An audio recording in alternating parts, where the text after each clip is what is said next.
बात करते हैं आज एक्सरसाइज 2.3 की। एक्सरसाइज 2.3 बनाने से पहले मैंने आपको पिछली वीडियो में कहा था कि मैं आज आपको कुछ स्पेशल टाइप के फंक्शंस बताऊंगी जिसमें कि आपको उनकी डोमेन और रेंज निकालने का तरीका पता होगा। तो इसमें मैं आपको जो पहली चीज बताने वाली हूँ वो है कि अगर आपका फंक्शन इस तरीके का हो, under root of F X या 1/fx टाइप का हो या 1/√fx टाइप का हो, तो ऐसे फंक्शंस की डोमेन कैसे निकाली जाती है या रेंज कैसे निकाली जाती है। तो इस केस में हमारे पास दिया हुआ फंक्शन जो है वो स्क्वायर रूट फंक्शन है और square root function is always positive. और दूसरी चीज न्यूमरेटर में बैठी हुई है, इसका मतलब है कि दिए हुए फंक्शन को हम अंदर वाली चीज को हम कभी नेगेटिव नहीं रख सकते, पहली चीज। दूसरा जीरो भी बैठ सकता है क्योंकि square root of zero is zero. तो हम इस केस में जब हमें इसकी डोमेन निकालनी होगी तो इसे F X is greater than equals to zero के सामने बैठाएंगे। ठीक है, अगर मेरा फंक्शन 1/fx टाइप का फंक्शन है तो इस केस में मैं अगर फंक्शन की डोमेन निकालना चाह रही हूँ तो 1 के केस में एफ एक्स क्या बैठने से इनकार कर देगा जिससे कि मेरा फंक्शन डिफाइन ही नहीं होगा, जीरो बैठने से इनकार कर देगा। तो यहाँ पर हमें F X not equals to zero और ये कुछ भी बैठने को तैयार हो जाएगा एक्सेप्ट जीरो।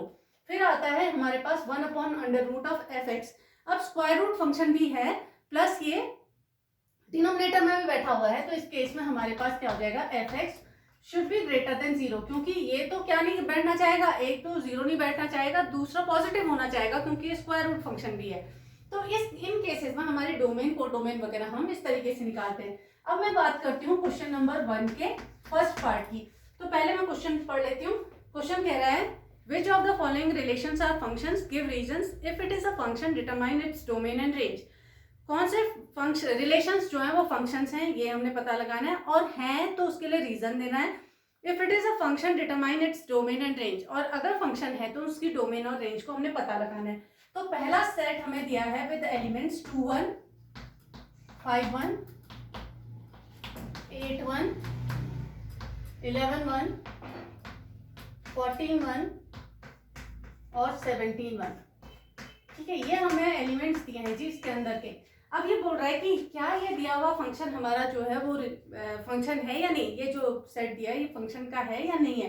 तो इसके लिए हम क्या देखेंगे, हमें फंक्शन होने के लिए क्या पता है कि किन्हीं भी दो ऑर्डर्ड पेयर्स के डोमेन सेम नहीं होने चाहिए। तो हम डोमेन को चेक करते हैं, डोमेन मतलब फर्स्ट एलिमेंट। तो 2 है, 5 है, 8 है, 11 14 और 17 है हमारे पास। तो कोई भी एलिमेंट, किन्हीं भी दो एलिमेंट्स के फर्स्ट और मतलब ये एलिमेंट्स ही तो हैं, इसका ऑर्डर पेयर्स का फर्स्ट एलिमेंट सेम नहीं है हमारा। तो हमने कहा कि हाँ ये तो फंक्शन है। तो यस इट इज, हमने कह दिया फंक्शन। अब इसके लिए आप रीजन क्या दे देंगे कि नो टू एलिमेंट्स और no two ordered pairs have same first element, तो हम इट्स अ फंक्शन। तो आप सीधे इसका रीजन भी डाल देंगे कि किन्हीं दो ऑर्डर्ड पेयर्स का पहला एलिमेंट सेम नहीं है, इसलिए ये क्या नहीं है, क्या है, ये फंक्शन है। तो ये फंक्शन हो गया। फंक्शन होते इसकी डोमेन हमने पता कर ली। डोमेन ऑफ दिस फंक्शन क्या निकली, 2 5 8 11 14 और 17, और इसकी रेंज क्या आ गई जी, वो 1 के इक्वल्स, क्योंकि सबकी मैपिंग किसके साथ हो रही है, 1 के साथ हो रही है। ठीक हो गया। तो इसका ये जो अगर हम बात करें तो इसके क्या बैठ रहा है यहाँ पर, 2 5 8 11 14 और 17, और यहाँ पर 1 है, और एलिमेंट्स भी होते होंगे कोडोमेन में, लेकिन इन सब की मैपिंग इसी के साथ हो रही है। ठीक हो गया। तो सारे की यूनिक वो है और हर एक ऑक्यूपाइड है, तो इसलिए हमने इसे कहा कि yes it is a function. ठीक हो गया। अगली बात करते हैं हम सेकेंड क्वेश्चन की।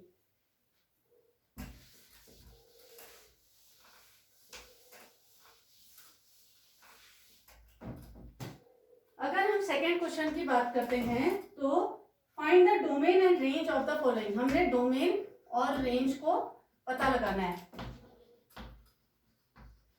ये भी क्वेश्चन मार्क है और ये भी क्वेश्चन मार्क है। और फंक्शन कौन से दिए हैं हमें, F X is equals to, पहला जो दिया है वो है F X is equals to minus of mod X. ठीक है, अब सिंपल बात करते हैं, पहले इसे ग्राफ के थ्रू समझने की कोशिश करते हैं। अच्छा, जब मैंने F X is equals to mod X का ग्राफ बताया था आपको, तो वो ग्राफ किस तरीके से था, अगर F X is equals to mod X का ग्राफ हम बना रहे थे तो वो ग्राफ हमारा वी शेप में आ रहा था। ठीक हो गया। ये हमारा y is equals to X था और ये y is equals to minus X था, और x is greater than equals to 0, और ये था x इज लेस देन 0 खेले। तो मेरा ग्राफ कुछ इस तरीके से आ रहा था। जब मैं इसकी डोमेन की बात कर रही थी तो पूरा फैलाव था, इसका मतलब सारे रियल नंबर्स को ये ओके कर रहा था। और अगर मैं रेंज की बात कर रही थी तो वो 0 टू इन्फिनिटी, क्योंकि ग्राफ केवल 0 टू इन्फिनिटी खेल रहा था, तो इसकी रेंज जो थी वो 0 टू इन्फिनिटी थी। अब मेरा जो फंक्शन है वो बदल चुका है जी। अब फंक्शन मॉड एक्स नहीं है, वो क्या है, माइनस ऑफ मॉड एक्स है। तो माइनस ऑफ मॉड एक्स है तो ये अपनी प्रॉपर्टी को चेंज कर लेगा। मॉड एक्स का ग्राफ जो होगा वो उल्टा हो जाएगा। अब उल्टा हो जाएगा इसका मतलब है कि ग्राफ जो होगा वो किस तरीके से जाएगा, इस तरीके से जाएगा। ये मेरा F X is equal to minus of mod X का ग्राफ है। इस केस में भी मेरे सारे, इसका जो डोमेन है सारे रियल नंबर्स हैं, और इसकी जो रेंज होगी वो यहाँ से नीचे की होगी। तो नीचे की होगी मतलब माइनस इन्फिनिटी टू 0 का सेमी ओपन इंटरवल। अब पहले छोटा एलिमेंट लिखते हैं ना, इसीलिए क्योंकि माइनस इन्फिनिटी 0 से बहुत छोटा है, तो हम माइनस इन्फिनिटी पहले और 0 बाद में लिखते हैं। तो माइनस इन्फिनिटी कॉमा 0 इसकी रेंज आ गई। अच्छा, ये तो हमने ग्राफ के थ्रू देखा। अगर मैं इसे ग्राफ के थ्रू ना देखकर कैसे देखूं, मैं इसे डिफाइन करके देखती हूँ। क्यों? क्योंकि मेरा दिया हुआ फंक्शन तो क्या है, मॉड्यूलस फंक्शन है। अगर फंक्शन मॉड्यूलस फंक्शन है तो उस केस में अगर मैं इस फंक्शन को, ये मेरे से डिमांड करेगा कि मुझे डिफाइन कर, तो F X is equal to mod X type का अगर मेरा फंक्शन होता था तो मैं उसे कैसे डिफाइन करती थी, एक्स कहती थी when X is greater than equals to 0, और माइनस एक्स कहती थी when X is less than 0। लेकिन अब कहानी बदल चुकी है, अब माइनस ऑफ मॉड एक्स है तो ये माइनस एक्स और ये प्लस एक्स हो जाएगा। मतलब ग्राफ जो है वो माइनस एक्स है फॉर पॉजिटिव एक्स, और नेगेटिव एक्स के लिए आंसर जो है y is equal to X type का दे रहा है। अच्छा, ये दे रहा है। अगर मैं इसके अंदर वैल्यूज रख के देखूं ना, मतलब x की जगह पर कोई पॉजिटिव एलिमेंट रख ले, 1 रख लेते हैं, x इज इक्वल टू 1 रखते ही मेरा ये कैसे खुलेगा, माइनस ऑफ 1, मतलब माइनस ऑफ 1 क्या था अपने आप में, x था, तो माइनस ऑफ x। तो देखो ये माइनस एक्स खुला। अगर मैं x की जगह 0 से छोटा एलिमेंट रखती हूँ, मतलब -1 अगर मैं रख दूं तो मेरा कैसे खुलेगा, देखिए ये है minus of mod of -1। Mod of -1 मेरे पास क्या है, 1 के इक्वल हो जाएगा। तो -1 अपने आप में क्या था, x था, तो ये x खुलेगा। तो जब लेस देन 0 की बात होगी तो हमारा जो ग्राफ है वो प्लस एक्स की तरह खेल रहा है, और ग्रेटर देन इक्वल्स टू 0 में माइनस एक्स खेल रहा है। अच्छा जी, तो ऐसे खेल रहा है तो हम इसे ग्राफ के थ्रू कैसे दिखाएंगे, ग्रेटर देन इक्वल्स टू 0 मतलब वहां का हिस्सा, लेस देन 0 मतलब 0 से इधर का हिस्सा। अगर ग्रेटर देन इक्वल्स टू 0 की बात कर रहे हैं तो हमारा ग्राफ जो है y is equals to minus X type का है। तो माइनस एक्स टाइप का ग्राफ हमारा जो है वो इस तरीके से जाता है, और प्लस एक्स टाइप का ग्राफ हमारा ऐसे जाता है। अब वो हमसे क्या कह रहा है, y is equals to minus X है फॉर पॉजिटिव वैल्यूज। पॉजिटिव मतलब उधर के लिए, तो पॉजिटिव हिस्सा मतलब इधर वाला हिस्सा, तो इधर वाले हिस्से से इस चीज को गायब कर देंगे।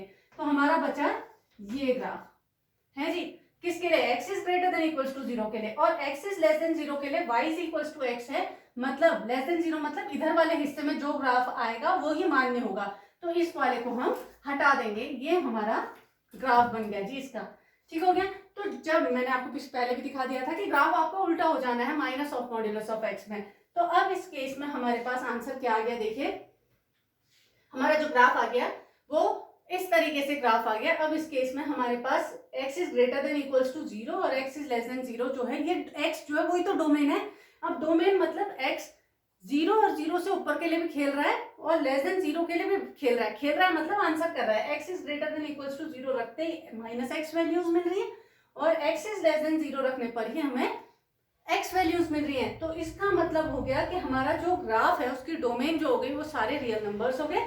और अगर मैं इसके रेंज की बात करूं तो रेंज हमारी क्या आ गई, यहाँ से नीचे को, मतलब माइनस इन्फिनिटी कॉमा 0। तो domain of this function is all real numbers और range of this function is minus infinity comma 0। आई बात समझ में? ठीक है, अब अगला क्वेश्चन पकड़ते हैं।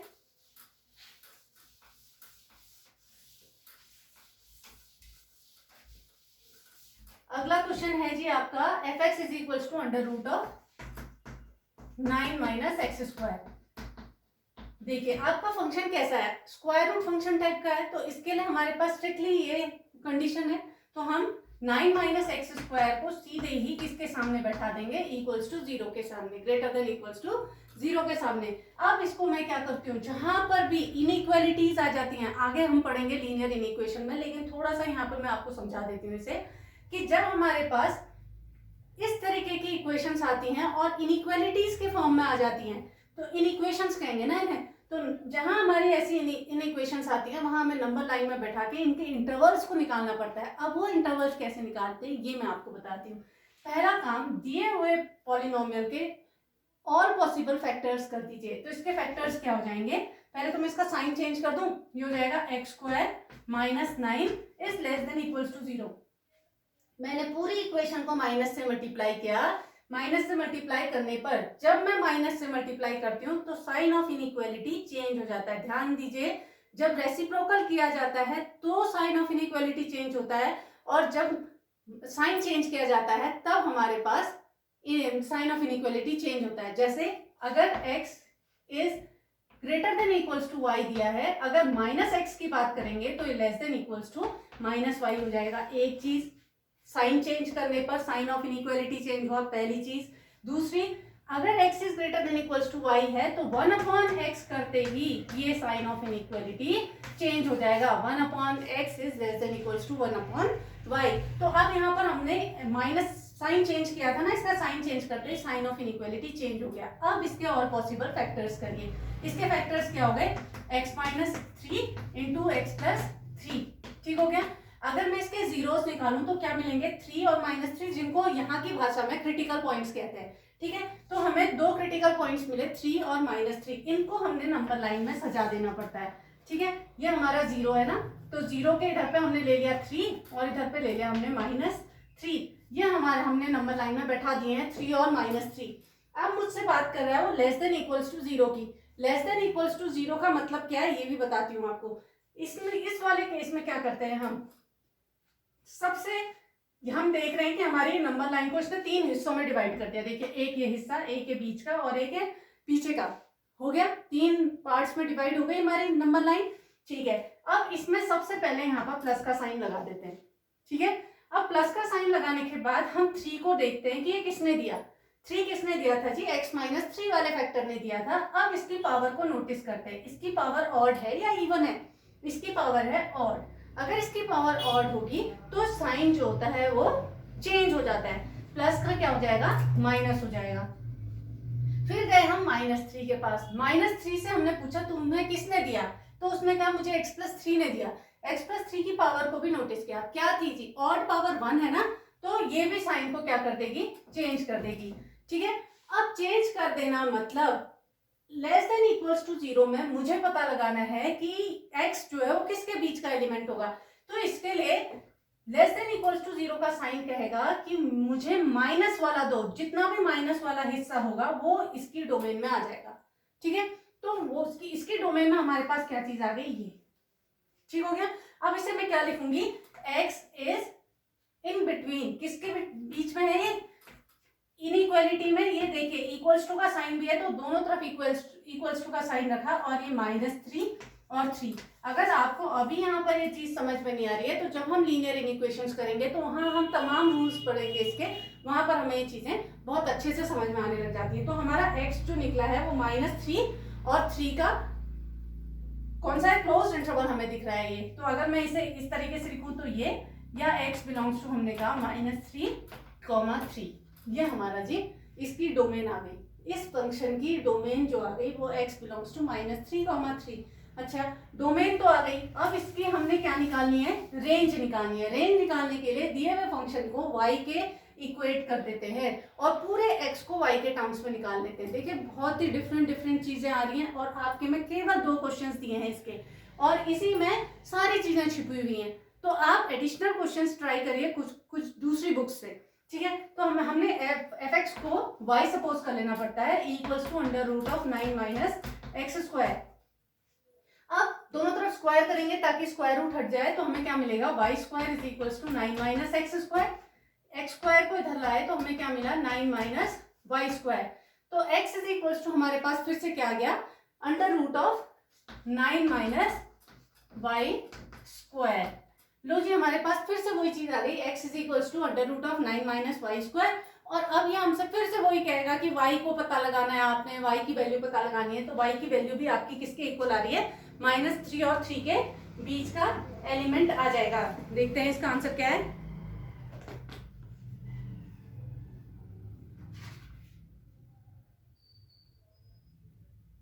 0 to 3। Range of this function is 0 to 3। अच्छा, अब हमारे पास आंसर क्या आया है? 0 to 3।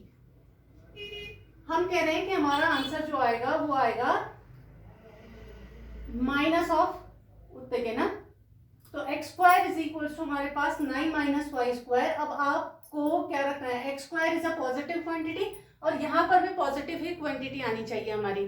ठीक है, रख के देखते हैं। हमने कहा X square is equal to है 9 माइनस वाई स्क्वायर के। अब y की जगह पर ऐसी कौन कौन सी वैल्यूज रखी जाएं जिससे कि हमारा एक्स स्क्वायर जो है वो पॉजिटिव बना रहे, क्योंकि मुझे स्क्वायर रूट निकालना होगा इसका।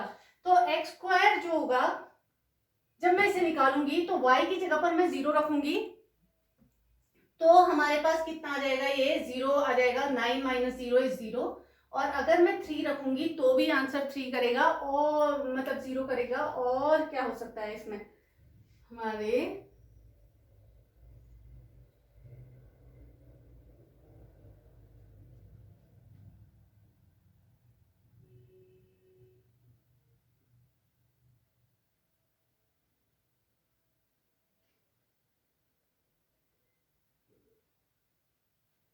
अच्छा, यहीं से देख लेते हैं। हमारा ये है ना, y is equal to under root of 9 minus x square. इसको भी छोड़ दीजिए, यहाँ पर छोड़ दीजिए। स्क्वायर रूट फंक्शन टाइप का है ना, तो इसको यहीं पर छोड़ देते हैं। अब मैं x की वो वैल्यूज ढूंढूंगी जिसके लिए मुझे y वैल्यू करेगा। ठीक है, अब मैं x की जगह पर क्या रखूं? x की जगह पर मैंने कोई भी वैल्यूज रख ली। क्या हर एक के लिए मुझे y मिल रहा है? y मिलेगा किस किस के बीच का एलिमेंट मिलेगा जी? -3 और 0 के बीच का एलिमेंट मिलेगा। हाँ, मैं बात करती हूँ। ठीक है, वही बात आ गई हमारी। ठीक है, ये क्या कह रहा है? अगर मैं y को निकालना है, मुझे y मतलब मुझे आंसर निकालना है ना, तो स्क्वायर रूट फंक्शन का आंसर क्या होता है? Always positive. मैंने कहा ये तो फंक्शन वैसा ही आ गया। कैसा कि इसकी भी जो y की जो वैल्यू होगी वो -3 और 3 के बीच की होगी। वही बात आ गई, कौन सी वाली? कि y भी जो होगा वो -3 और 3 के बीच का, क्योंकि मेरा फंक्शन यही बन गया था ना, यही तो बन गया था। अब मुझे चेक करना होता है। चेक किसको करना होता है? कि y पॉजिटिव मिल रहा है कि नहीं। क्यों? क्योंकि स्क्वायर रूट के अंदर की चीजों को नेगेटिव तो ये अलाउ ही नहीं करने वाला है, तो नेगेटिव अलाउ नहीं करेगा। इसका मतलब है एक्स y की वैल्यू क्या आएगी? देखो, y की वैल्यू के अंदर दो चीजें आ गई, ये -3 से 0 और 0 से 3। -3 से 0 और 0 से 3। क्या कभी किसी स्क्वायर रूट फंक्शन का आंसर जो है वो नेगेटिव आ सकता है? नहीं आ सकता, क्योंकि मेरा function y is equal to under root of 9 minus x square type का है। तो इस स्क्वायर रूट फंक्शन का आंसर क्या होगा? पॉजिटिव होगा। तो पॉजिटिव होना मतलब -3 से 0 से इमीडिएट पहले की वैल्यूज को अलाउ नहीं करेगा, 0 से 3 के बीच की वैल्यूज को, और 0 को भी अलाउ करेगा। इसलिए इसकी जो रेंज हो गई उसको इसने काट दिया। जिनको ये अलाउ नहीं करता है उस चीज को नहीं भरता है। क्यों? क्योंकि हमारे पास y is equal to under root of 9 minus x square है। देखिए, मैं इसको ग्राफ के थ्रू भी बताऊंगी अभी, मतलब वेन डायग्राम के थ्रू।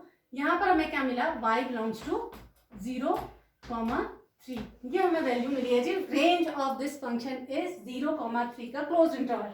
अच्छा, अगर मैं बात करूं इसकी, ये कह रहा है हमारा, ये हमारे पास एक फंक्शन और ये हमारे पास फंक्शन। x की जगह पर कौन बैठ सकते हैं? कहा इसने -3, -2, -1, और इसके बीच के सारे इनफाइनाइट रियल नंबर्स 0, 1, 2, 3। ठीक हो गया, ये बैठे। लेकिन इसकी अब रेंज में, रेंज क्या है? y is equal to square root of 9 minus x square. क्या आएगी? ऑलवेज पॉजिटिव आएगी। वो कह रहा है कि जो डोमेन, कोडोमेन है, कोडोमेन में तो क्या बैठ सकते हैं? -3, -2, -1 अप टू 1 हमारे पास 3 तक बैठ सकते हैं। लेकिन रेंज किसके साथ देगा? ये केवल पॉजिटिव एलिमेंट्स के साथ ये हमें रेंज देगा। समझ में आ रहा है? क्योंकि आंसर हमारा जो है वो स्क्वायर रूट फंक्शन है, और स्क्वायर रूट फंक्शन जो है वो पॉजिटिव के साथ रिजल्ट देगा हमें, तो केवल पॉजिटिव के साथ मैपिंग होगी इनकी। तो हम कह सकते हैं range of this function is इतना। अच्छा, अगर बात की जाए इसी की, अगर यही फंक्शन 1/fx फॉर्म में होता, मतलब ये 1/9 माइनस एक्स स्क्वायर होता, हमारा फंक्शन ये तो था 9 माइनस एक्स स्क्वायर। अगर function y 1/9 minus x square type का होता, तो इस केस में हमारे पास इसको should not be equals to 0, मतलब 9 minus x square should not be equals to 0। इसका मतलब है x square minus 9 is not equals to 0। इसका मतलब हो गया x minus 3 into x plus 3 is not equals to 0।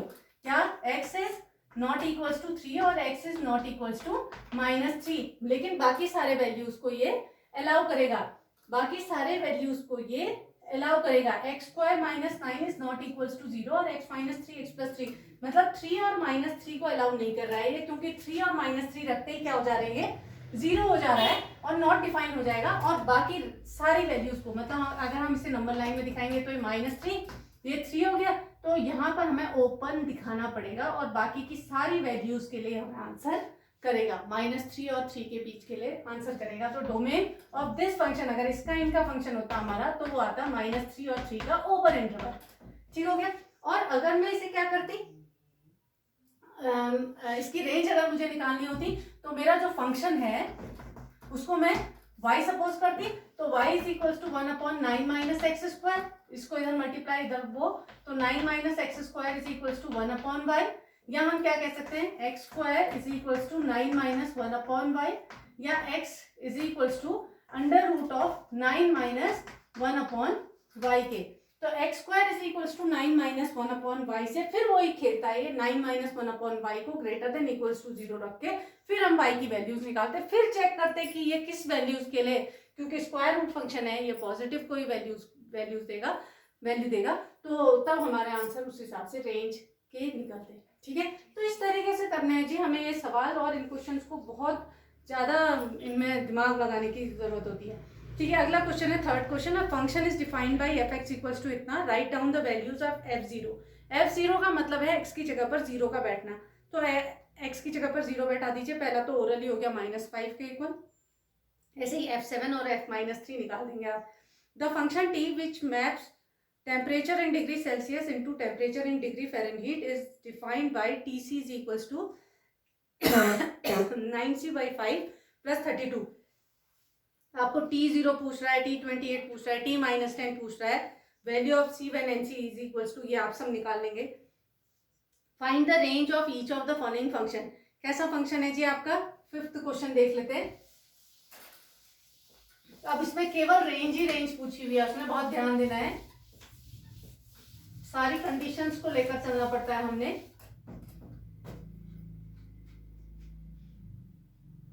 Fifth का पहला है f(x) is equals to 2 - 3x, x belongs to r, मतलब x जो है सारे रियल नंबर्स हैं, और कंडीशन क्या दे दी है कि x ग्रेटर देन 0 है, x रियल नंबर है और x जो है वो ग्रेटर देन 0 है। हमें इसकी रेंज पता करनी है, रेंज पता करने के लिए f(x) को y मानते हैं और x को y के टर्म्स में निकाल लेते हैं, निकाल लें।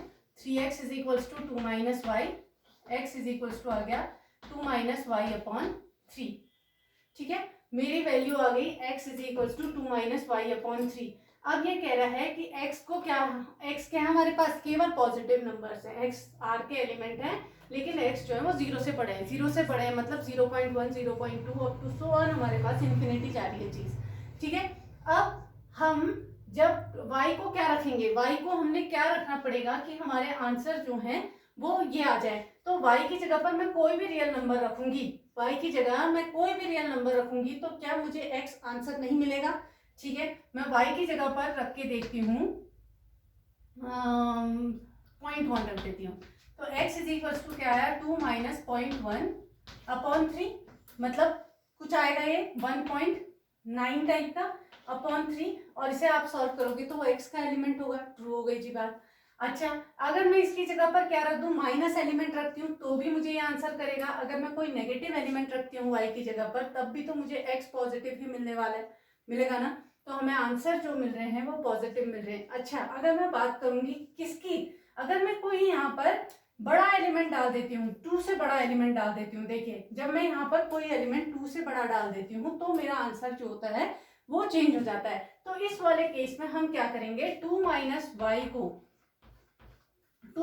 y को चेक करेंगे कि 2 - y किस पर वैल्यू करने के लिए तैयार है। तो 2 - y अगर 2 से बड़ा एलिमेंट डाल देती हूँ ना, 2 डालने में तो ठीक है, 2 - 2/3 मतलब 0/3 मतलब 0 के हो जाएगा, और ये हमारे पास, अच्छा 2 को भी अलाउ नहीं कर रहा है, अगर मैं y की जगह पर एग्जैक्टली 2 रख देती हूँ तो x इज इक्वल्स टू आ जाएगा 2 - 2/3 मतलब 0/3, और x इज इक्वल्स टू 0 आ जाता है, जबकि ये कह रहा है हमारी डोमेन में कौन से एलिमेंट बैठे हुए हैं, ग्रेटर देन जीरो, जीरो नहीं बैठा रहा है ये, तो इक्वल्स टू जीरो वाला केस गड़बड़, तो y कौन नहीं बैठ सकता, एक तो 2, ठीक हो गया। और आगे बात करते हैं 2 से ऊपर के एलिमेंट की, अगर मैं बात करूं 2 से ऊपर का एलिमेंट मतलब मैंने 2.1 रख दिया, तो ये क्या आ जाएगा, x is equals to 2 minus 2.1/3, मतलब -0.1/3, और इसका आंसर आएगा जो वो नेगेटिव होगा, और नेगेटिव को x अलाउ नहीं कर रहा है, तो हर एक के लिए मुझे चेक करना पड़ता है। तो मेरा जो y आ जाएगा, y जो है वो सारे रियल नंबर्स है, r में से हमने किसको घटा दिया, किनको माइनस कर दिया, 2, इंफिनिटी का सेमी क्लोज इंटरवल को अगर मैं घटा दूंगी तो मेरा y निकल जाएगा। y मतलब रेंज ऑफ दिस फंक्शन जो होगी वो होगी y r-2 टू इंफिनिटी, ये होना चाहिए, देखते हैं 2.3,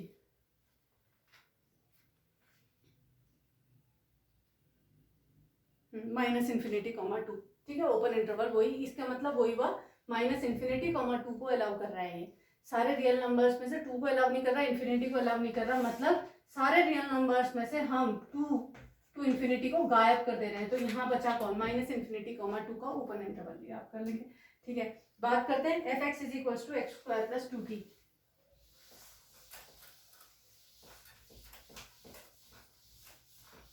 कंडीशंस को बहुत ध्यान से देखना पड़ता है, तब होते हैं हाँ ये क्वेश्चंस। f(x = है हमारे पास x² + 2, और दूसरा कह रहा है x is a real number, तो x बिलोंग्स टू r, ठीक है। अब हमारा फंक्शन जो है इसकी हमने रेंज पता करनी है, रेंज पता करेंगे तो हमारे पास क्या आ गया, ये y है इज इक्वल्स टू x² + 2, तो x² इज इक्वल्स टू आ गया y - 2 के, ठीक हो गया। हमारे पास फंक्शन क्या था, x² + 2 टाइप का फंक्शन था, और मतलब हम x की जगह पर कोई भी रियल नंबर भर रहे हैं, तो आंसर हमारा क्या रहा है, आपको दिख रहा है यहाँ पर, बहुत ही प्यारी बात समझ में आ रही है कि जब भी मैं x की जगह पर कोई भी वैल्यू रख रही हूँ, x की जगह पर कोई भी रियल नंबर रख रही हूँ, तो आंसर मेरा क्या आ रहा है, x² + 2 के उससे आ रहा है, और x² का मतलब क्या हुआ, ये पॉजिटिव क्वांटिटी है। हमें पता है कि 3 चीजें पॉजिटिव होती हैं, एक तो स्क्वायर रूट फंक्शन, एक मॉड्यूलस फंक्शन, और एक स्क्वायर फंक्शन।